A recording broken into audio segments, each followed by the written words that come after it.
अगर हम देखें कि इस देश में क्या हो रहा है, देखिए इमरजेंसी के समय फंडामेंटल राइट सस्पेंड कर दिए गए थे, प्रेस सेंसरशिप कर दी गई थी।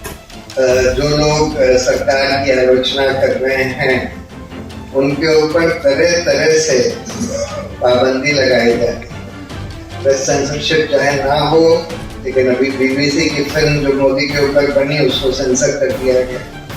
हाँ, सोशल मीडिया भी पूरी तरह से उनके कब्जे में नहीं आ पाई है, उसको भी अपने कब्जे में करने की तरह तरह से कोशिश करी जा रही है।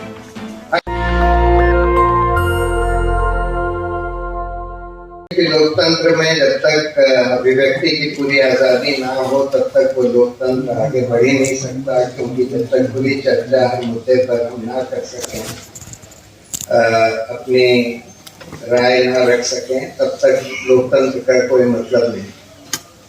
आज अगर हम देखें कि इस देश में क्या हो रहा है, देखिए इमरजेंसी के समय फंडामेंटल राइट सस्पेंड कर दिए गए थे, प्रेस सेंसरशिप कर दी गई थी, लेकिन आज जो हो रहा है उससे भी ज्यादा भयंकर है। चाहे उस तरह की फॉर्मल इमरजेंसी नहीं लगाई गई है, क्योंकि आज जो हो रहा है, एक तरफ तो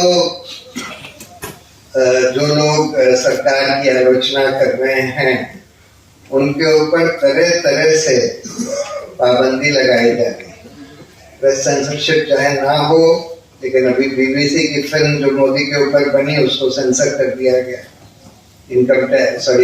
इंफॉर्मेशन टेक्नोलॉजी एक्ट और रूल्स के तहत सबको आदेश दे दिए गए, सारे सोशल मीडिया कंपनीज को और सबको, कि भाई ये फिल्म हिंदुस्तान में नहीं दिखाई जाएगी।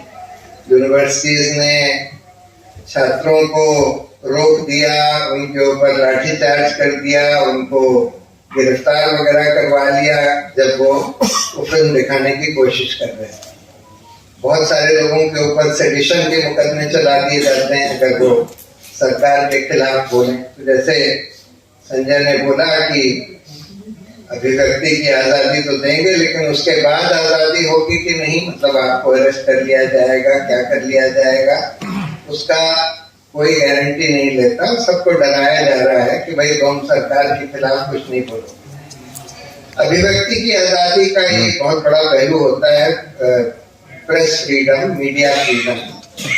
और आज बीबीसी की फिल्म खुद सेंसर कर दिया गया। जो मेन स्ट्रीम मीडिया है उसको पूरा, जिसको कहते हैं, उसका गोदीकरण कर दिया गया है, गोद में बैठा दिया गया है। कई तरीके अपनाए गए। एक तो ये कि जो सरकार का डंका बजाएगा, मोदी जी का डंका बजाएगा, हिंदू मुस्लिम बहस करेगा, जिससे कि मुसलमानों के प्रति नफरत फैले, जो कि इस रूलिंग पार्टी का एजेंडा है। उस मीडिया को सरकारी इश्तिहार दिए जाएंगे, हर तरह के फायदे पहुंचाए जाएंगे सरकार की तरफ से, और बाकी लोगों को कुछ नहीं दिया जाएगा। पहला तो ये तरीका होता है।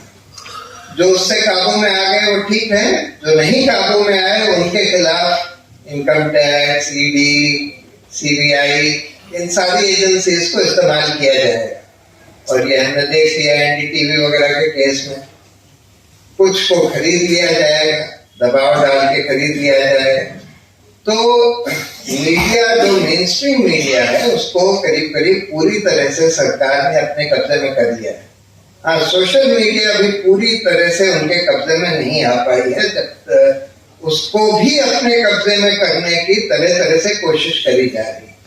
हर तरह के हथकंडे, इंफॉर्मेशन टेक्नोलॉजी एक्ट को यूज करके सोशल मीडिया वगैरह, सोशल मीडिया कंपनीज को कहा जाता है कि तुम ये ट्वीट्स डिलीट कर दो, ये पोस्ट डिलीट कर दो, यूट्यूब को कहा जाता है ये वीडियो डिलीट कर दो, वगैरह वगैरह, वो सब कुछ किया जा रहा है। लेकिन फिर भी एक सिल्वर लाइनिंग ये है कि पूरी तरह से कोई कब्जे में इनके नहीं आई है। और वही एक होप है एक तरह से कि हिंदुस्तान में अभी भी कुछ हद तक खुली चर्चा हो सकती है मुद्दों के बारे में। और इसी वजह से ये जो अडानी का मुद्दा अभी उठा है उसको पूरी तरह से दबा नहीं पा रहे। चाहे इन्होंने पार्लियामेंट में राहुल गांधी की स्पीच से अडानी के जितने रेफरेंसेस थे वो सब हटवा दिए, वो सब निकलवा दिए, लेकिन फिर भी इस मुद्दे को ये लोग पूरी तरह से दबा नहीं पाए।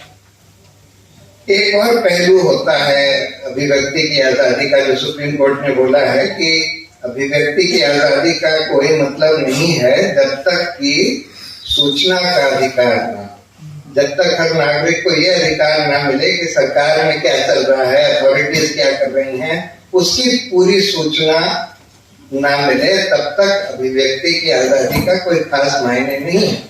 और इसी के चलते हुए ये सूचना के अधिकार का कानून बनाया गया, जिसमें बहुत अच्छा कानून बनाया गया, जिसमें कई चीजें करी गई। एक तो इंफॉर्मेशन को बहुत वाइडली डिफाइन किया गया, हर तरह की इंक्लूडिंग फाइल नोटिंग्स, कॉरेस्पॉन्डेंस, सब कुछ इंफॉर्मेशन के दायरे में लाया गया। उसके अलावा इसको इन्फोर्स करने के लिए, इस कानून को इन्फोर्स करने के लिए इंडिपेंडेंट इंफॉर्मेशन कमीशंस का गठन किया गया। और जो एग्जेम्पशंस दिए गए वो काफी रिस्ट्रिक्टिव एग्जेम्पशंस थे।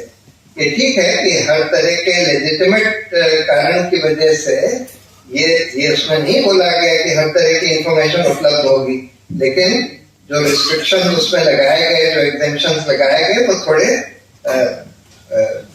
रिस्ट्रिक्टिव थे, जायज थे लेकिन रिस्ट्रिक्टिव थे। लेकिन अब उसको खत्म करने का भी पूरी कोशिश करी जा रही है सूचना के अधिकार के कानून को, और वो कई तरह से हो रहा है। एक तो ये कि इंफॉर्मेशन कमिश्नर्स का अपॉइंटमेंट ही ना करो। हम लोग कितनी बार कोर्ट जा चुके हैं कि भाई इतनी पोस्ट खाली पड़ी है, इनके अपॉइंटमेंट तो करिए, लेकिन करते ही नहीं है। खाली रहेंगी तो फिर इंफॉर्मेशन कमीशन तो बेकार हो जाएगा, जिससे कि बस सरकार है जो तय करती है कि भाई कौन सी सूचना दी जाए या ना दी जाए।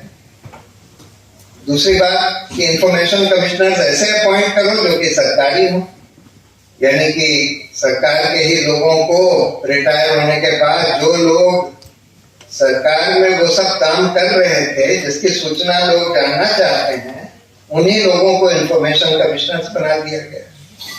उसके अलावा अब उसमें संशोधन करे जा रहे हैं, खासकर अभी डेटा प्रोटेक्शन एक्ट के अंडर सूचना के अधिकार के कानून में संशोधन किया जा रहा है। ये कहा जा रहा है कि नहीं, पर्सनल इंफॉर्मेशन, अभी तक जो कानून है वो ये कहता है कि पर्सनल इंफॉर्मेशन भी दी जाएगी अगर उसका कोई पब्लिक इशू या पब्लिक अफेयर से कनेक्शन हो, या फिर पब्लिक इंटरेस्ट उसका जो हो उसमें वो प्रोटेक्टेड पर्सनल इंटरेस्ट से ज्यादा बड़ा हो।